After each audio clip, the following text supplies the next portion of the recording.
Hazbin Hotel Season 2, the finale dropped last night, and this is the longest episode of Hazbin Hotel. We've gone near 40 minutes. It's like 38 minutes long.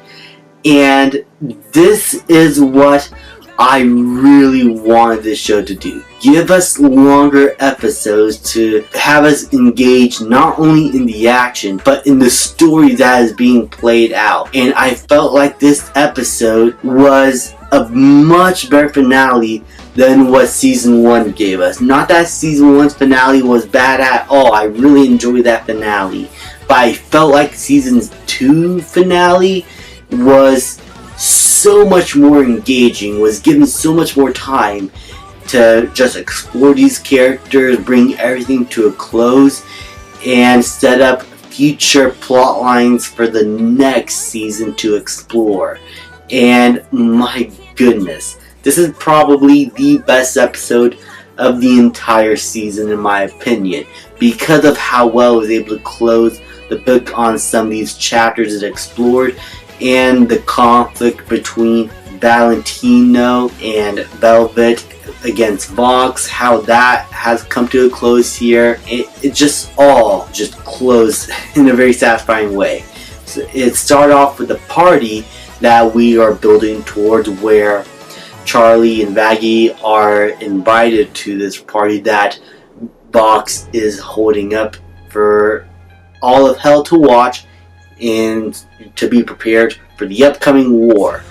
That is until we find out in the beginning of the episode that Charlie and Vaggie are actually planning to infiltrate Vox Tech and try to do whatever they can to show all the sinners that Sir Pentious has been redeemed, and that they actually have proof that all of this is possible, and that heaven wants all these sinners to be redeemed and welcome them to heaven. Finally, they are doing the thing I've been screaming them to do this entire season. Like, I feel like every episode, whenever Charlie wants to tell all of hell that Sir Pentious is alive, they don't have proof, especially when they finally have the angels there. They do not bring Sir Pentious, and I think it was due to fear as to them being unsure what is going to happen and how the sinners are going to take this.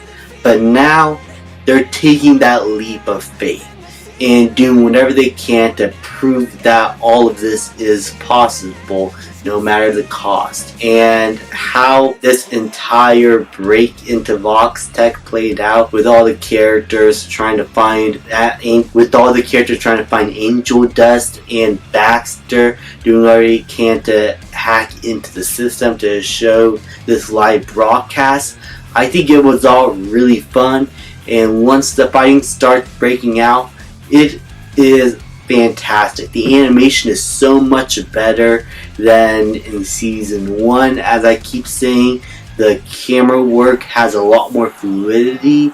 I feel like there's a lot more energy put into these fight sequences, especially with Nifty against Velvet. But when things don't go their way, Charlie unfortunately has to admit that Vox is the most powerful sinner, due to Alistair just telling her to say that because of a simple favor he asked of her in Season 1, which I really like how they brought that back here. It felt like another chapter has been closed there, but a new one has been opened for Alistair. Now that he is a free overlord, not chained up to anyone anymore.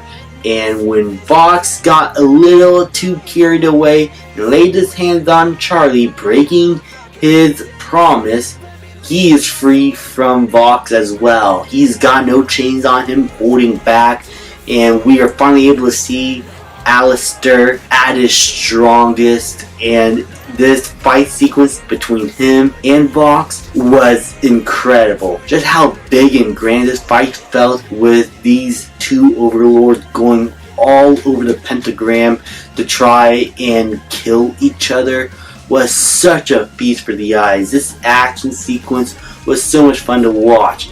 And because of the long runtime this episode had, we were able to spend a lot of time with this fight sequence for us to feel how powerful these overlords are when they are not chained up to anyone, and it was glorious to see. Unfortunately, Vox and his crew end up getting the upper hand for a little bit, but Vox is going crazy, doesn't care about his well-being like any classic villain would near the end of a story where they do whatever they can to make sure their plan goes right, even if it costs them their life, only for the bees to behead him and try to stop him themselves, as they do value their own skin above going up to heaven and taking over.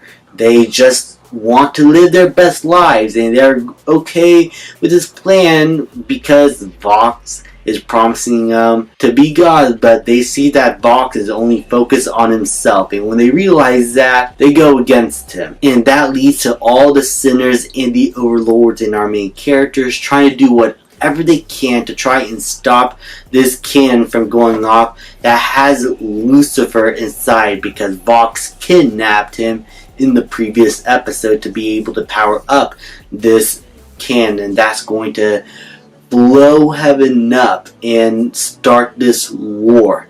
And I really enjoyed how this segment was played out, as this one big final song number with all the characters, even the minor ones, coming in to do whatever they can to try and save themselves. And it showcases that no matter what, these sinners, no matter who they are and what decisions they made, in the bottom line, they all made the right choice to save heaven and themselves and give all the sinners an opportunity to be redeemed. In the build up with Emily starting this entire sequence, to Charlie, to Vaggie, to Husk, all of them trying to get together to try and stop this cannon, and how he even finds a way to bring in the V's who only do it for their own selfish reasons, and the Overlord because they start to see that this bomb is going off and that they need to save themselves and all the sinners. And Alistair coming in just to show off to Rosie that he is now no longer constrained anymore. Overall, just how this entire finale played out, how it closed the book on some of these chapters while opening up new ones for the next season, it felt satisfying. And the camera work, the animation, how it all was presented was just so beautiful. And speaking of new chapters being opened up, despite everything that has happened, Angel Dust is still under contract with Valentino. Nothing that happened in this finale changed that, and he makes a hard decision to just stay away from the hotel, knowing that as long as he is there, he will still most likely be a spy. So Angel Dust is no longer at the hotel. The dynamic is going to change a lot now that all of hell, or at least most of hell, wants to go to the hotel to be redeemed, going there for the right reasons. And now Vaggie is taking more ownership of the hotel than before, now that Charlie learned that she is probably not best suited for this position of being the hotel manager, and that Vaggie is more appropriate for this job. And I think that was the right decision based off everything Charlie has done in season 1 and this current season. And the episode leads off on a really interesting cliffhanger of Lilith calling Charlie. Lilith is going to be in the picture more so, which leads me to believe that loot is going to be more prevalent in the next season, as it seems that there's a deal between these characters. So that's going to be very interesting to see play out. Overall, I really enjoyed this season of Hazbin Hotel, and I thought it was much better than season 1. Some episodes did have some pacing problems. I feel like last week's 2 episodes were probably the worst episodes in my opinion. Not like they're bad episodes, but they did not have that oomph that I felt like this season needed, and that the pacing was feeling a bit rushed and all over the place. But I feel like with this finale and the last episode, and me understanding things in a better context for the next season and how it's going to play out, I felt like everything came to a satisfying close. The pacing was a lot better, the animation got a lot better, the voice acting is still great, the story's a lot more interesting. I like Fox as an antagonist a lot more. He was great, as well as all the V's to just hate throughout this entire season. And all the musical segments here, especially the final one, they were just beautiful, absolute bangers all throughout. Overall, this is a much better season than season 1. It felt a lot more refined. It felt like it had a lot more going on in terms of its story and its animation, and was given a bit more time to explore a lot of these plot points and have us engage in the story, due to them being able to pace out most of these aspects a lot better than season 1. And so with that being said, I'm going to give Hazbin Hotel season 2 an A-. I really enjoyed this season and I cannot wait for season 3. Thank you guys so much for watching. Please leave a like, subscribe, comment, and I'll see you guys next time.